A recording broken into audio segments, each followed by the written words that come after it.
introduce our last speaker, Roberto Barrero, who is Taino, another dear brother of mine from the International Indian Treaty Council, who has worked at the United Nations for a bazillion years like the rest of us.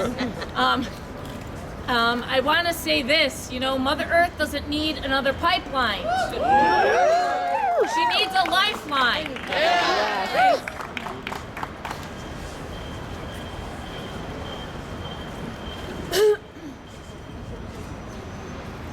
I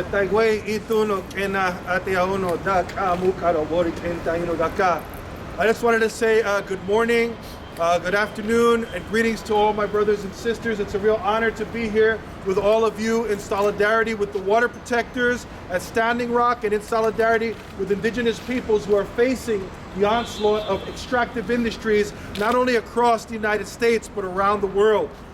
It's very important to us and myself, coming from the International Indian Treaty Council. We brought this issue up to the United Nations. We brought United Nations folks, representatives out to Standing Rock to see firsthand what's going on out there, to speak to people who are on the front lines.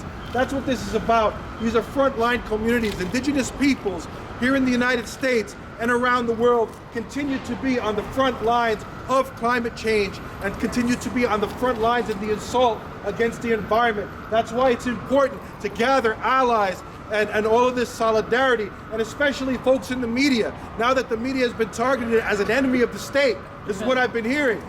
We need to send out the true message. Our voices are not getting out, and they're saying that you guys are spreading fake news. So it's time to get the real news out there and let people know what's going on. This is about the commodification of Mother Earth, right? This assault on Mother Earth links back to the violence against women in the home. It's the same kind of mindset. We have to make these connections. Look where this money is going. Remember, right now, Saudi Arabia just is started to invest over $51 billion in what? Not oil, but renewables. China is now moving its investment from extractives to what? Renewables. This country right here seems to be going backwards, right? Pulling back environmental regulations, things that are put in place to help keep what we have left, right? Now they want to go back and remove all of those things.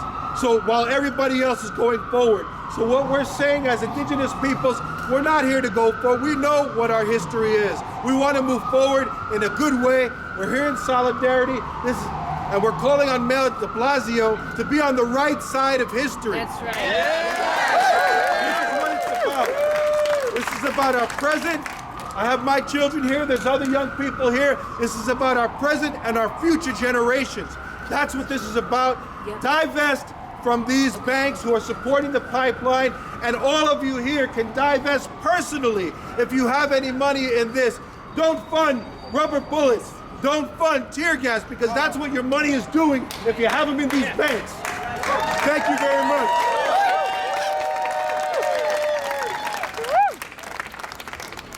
That's exactly right. There's something that you guys can all do today individually, not just the mayor's office. We're asking the mayor and the comptroller, Stringer, to also take this big step, but we're asking all citizens to also take this big step. If you have money vested in these banks, take it out today. So with that, we will start taking some questions. Yes. Yeah.